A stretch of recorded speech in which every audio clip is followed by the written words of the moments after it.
Харшил гэж юу вэ гэхлээр хүний бие махбод гадаад болон дотоод орчны өвөө ойлон цочруулд хариу урвал өгөхийг харшил гэж нэрлэдэг. За манай орны хувьд бол харшил маш их түгээмэл байна. За харшлыг ерөнхийд нь бол амьсгалын замын харшил болон арсны замын харшил гэж хоёр том бүлэгт хувааж үздэг. За Монгол орны хувьд бол ер нь улирлын шин чанараас шалтгаалж ялангуяа дулааны, хаврын, зуны, намрын ихэнх улирал хүртэл амьсгалын замын харшил бол түгээмэл зонхилдог. За яагаад гэхдээ зэрэг манайх өвс ногоо ингээд ургаад эхлэхийн цагаас намар орой сүүл хагдрах хүртэл ургамлын тоосны харшил бол Монгол орны хувьд нэлээд түгээмэл тархсан байдаг. За энд өвслөг, буутлаг, модлог, дээр нэмээд бидний хөлд гიშгэгдэж байдаг шарилж луйл гээд хогийн ургамлуудаас бидний нүдэнд үл үзэгдэх асар олон тооны тоосонцрууд байгаль цацагддаг. За энд бол ингээд ямар тоосноос юу юм гээд ингээд нүдэнд харагдахгүй асар бага макромолекул жинтэй ийм харшлын уургалаг тоосонцрууд байгаль цацагддаг. Энэгээр бидний хамгийн их гэмтдэг хэрэгтэн болвол амьсгалах зам хамар, хамрын саст гэмтэн, нүд улайн, нүднээс нулимс гарна, нүд захтна. Тэр битгий хэл амьсгалын хүнд хэлбэр болох бронхын бактера, ларингит тийм ээ. Амьсгал боогдох шинж гэдэг ийм хүндрэлүүд гардаг ийм гээ. За ингээд ер нь манай яг Улаанбаатар хотын хувьд бол 4 сарын 15-наас 9 сарын 15-ны хооронд ер нь 5 сарын туршид ийм эмгүүд илэрдэг. За ялангуяа энд бол бага насны хүүхдүүд 6-аас 15 насны хүүхдүүд зонхлоо өвдөж байгаа. За дээр нэмээд ер нь эрэгтэй хүүхдүүд голдуу өвдөд өнүү гэсэн ийм эмч нарын бас туршлагаас харахад ингээ мэдэгддэг. За тэгээд энэ үед бол нөгөө аав ээжүүд нь сандраад аптек гүйж ороод дур мэдээд харшлын сайн гэсэн юм болгоныг аваад зарим нь бол бүр манай улсын бүртгүүл бүртгэгдээгүй бүр ам дамын яриагаар нэг удаагийн харшлын сайн тариа байдаг гэдэргээд хүүхдүүдэд хийлгчдэг. Энэ бол асар буруу. Яагаад тэгэхээр тэр тариа болохоор их хүчтэй даавар гормон учраас нөхөн үржихүүн насанд нь ямар ч эмгэг юу ч тохиолдохыг бид нар бол урдаас тааваршгүй. Ингэхлээр нөгөө бүр сүүлдээ ингээд харшилтай хүмүүсийн чат групп хүртэл нэгдсэн байна. Тэгээ би биендээ тэр сайн гин, энэ сайн гин, тэр тариа нэг удаа хэлгээд нам болсон манай хүүхэд ахиж ерөөсөө амьсгаа давхцаагүй, хамар аман битүүрээгүй, шүн сайхан унтдаг болсон гэдэг ингээд ээжүүд хоорондоо бичлэлцэж байгаа байхгүй юу? Энэ дээр бол мэрэгжлийн эмчийн хувьд ингээд харахад бас жаахан ингээд сэтгэл бас эмзэгэлдэг.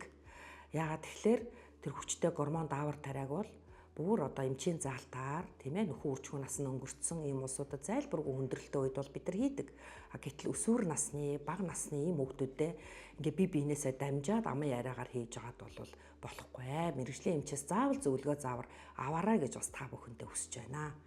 За ингээд дараагийн нэг том бүлэг харшил болохоор арсны замын харшил бол манай Монгол оронд бол нэлээд түгээмэл байна. Ер нь айл болгонд нэг харшилтай хүн байна уу да гэсэн таамаглал бол байдаг. Энэ бол нэг тоон үзүүлэлт хол зөрөхгүй байх гэж эмч нь бодож байна. За арсны замын харшлаас хамгийн их түгээмэл байдаг нь бол энэ хоол хүнсний харшил байна. Дараа нь энэ эмийн бүлгийн харшлууд байна. За дараа нь манай Монгол орн бол нөгөө эрсдэс уур амьсгалтай болохоор хүйтэн халууны харшил бас байдаг. За сүүлийн үед бас ингээд бидний хэрэглэж байгаа хоол хүнсний цар хүрээ өргөцсөн тийм ээ төрөл нь олширсантай холбоотойгоор нэлээх харшламтгай байдал бол ингээд ажиглагдаж байгаа. За насан туршидтыг бодоход хүүхдүүд нь арай илүү харшилж байна. За хоол хүнсний харшлаас хамгийн харшлаг хүйц хоол бол нэгдүгээрт өндөг. Тэгээ өндгөр хийсэн бүтээгдэхүүн. Өндөг орсон, өндөг давмгай агуулмжтай юм хоол хүнснээс бол аль болохоор зайлсхийж явах хэрэгтэй. Дараа нь сүү, тэгээ шар буурцаг, далайн гаралтай бүтээгдэхүүн, самар, лаазалсан консервлсан хүнсний бүтээгдэхүүн, цитрусийн төрлийн эсгэлэн жимс. За ийм зүйл бол хоолны харшилт бол түлхүү их нөлөөтэй. За тэгээд хүн болгон харшлаад байна гэхээр үгүй. Энэ бол нөгөө хувь хүний тийм ээ харшламтгай байдлыг өвлж авсан удамшил, хит мэдрэг чадвар ямар нэгэн байдлаар дархлаа зохицолтгоотой холбоотойгоор ийм харшлын урвалууд үүсдэг. За энэ хоолны харшлаас урьдчилан сэргийлэхийн тулд тухайн хоол хүнснээс нэгэнт харшил авснаа мэдж байгаа бол дахин давтагдаж идэхээс л сэргийлэх.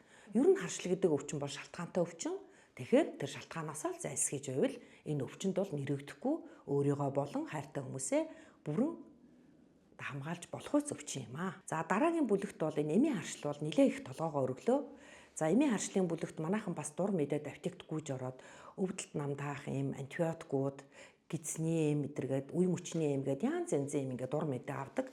Тэгээд эмийн бүлэг дотроос нэлээ их өндөр харшламтгай эм болвол үрвслийн эсрэг эмнүүд, антибиотикууд, за өвдөлт намдаах эмнүүд бол нэлээ их харшил өгч байгаа.